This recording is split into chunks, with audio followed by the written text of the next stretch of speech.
Anda tahu kan, ada yang namanya Undang-Undang Kebebasan Informasi. Teorinya, ini adalah kunci kita buat ngintip cara kerja pemerintah. Keren kan? Tapi, gimana kalau pas Anda nanya, jawabannya cuma tidak. Pasti langsung mikir, wah ada rahasia apa nih? Nah, gimana kalau saya bilang, penolakan itu seringkali bukan soal rahasia, tapi soal, administrasi. Nah, ini dia pertanyaan besarnya.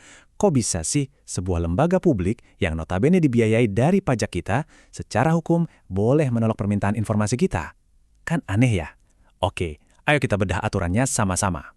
Dan ini nih yang sering bikin kaget. Alasan penolakannya itu seringkali bukan karena ada dokumen super rahasia yang disegel ketat. Bukan itu. Alasannya jauh lebih biasa aja. Ini tuh lebih soal gimana caranya menjaga mesin birokrasi tetap jalan dan gak macet total.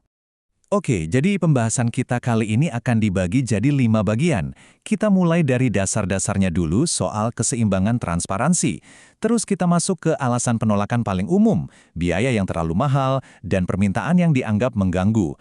Kita juga akan lihat soal pertanyaan yang berulang atau nggak jelas.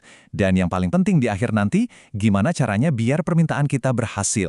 Oke, kita mulai dari bagian pertama, keseimbangan transparansi.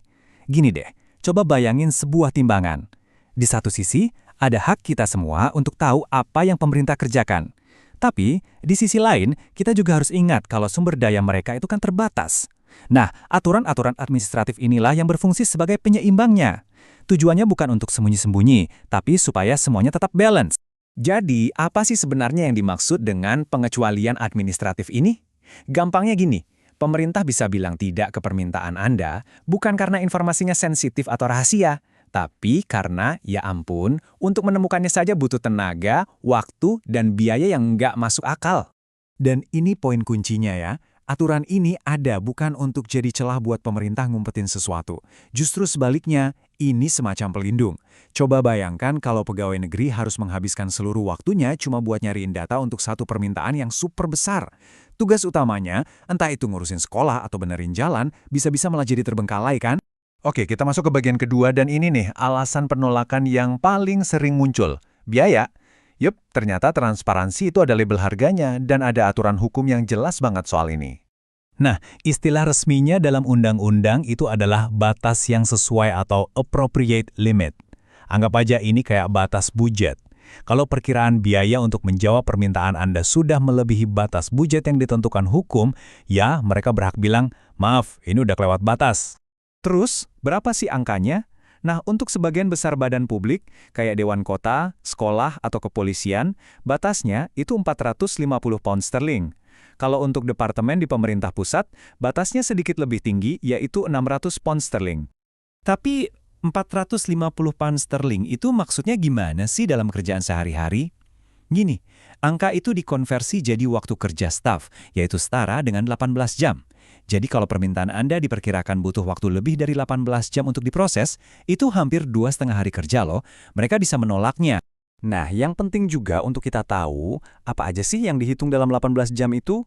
Ternyata cuma waktu yang dipakai buat nyari, nemuin, ngambil, dan ngekstrak informasinya. Bagian yang biasanya makan waktu lama, kayak ngecek dokumen sama pengacara atau nyansor bagian-bagian sensitif, itu nggak dihitung.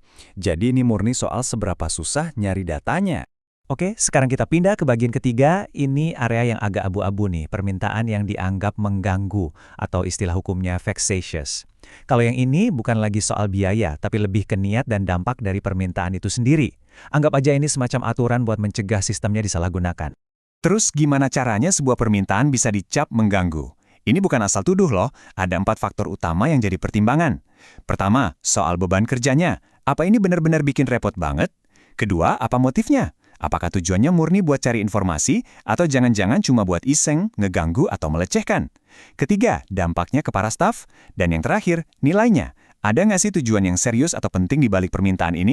Nah, kutipan dari putusan pengadilan ini ngejelasin semuanya dengan gamblang.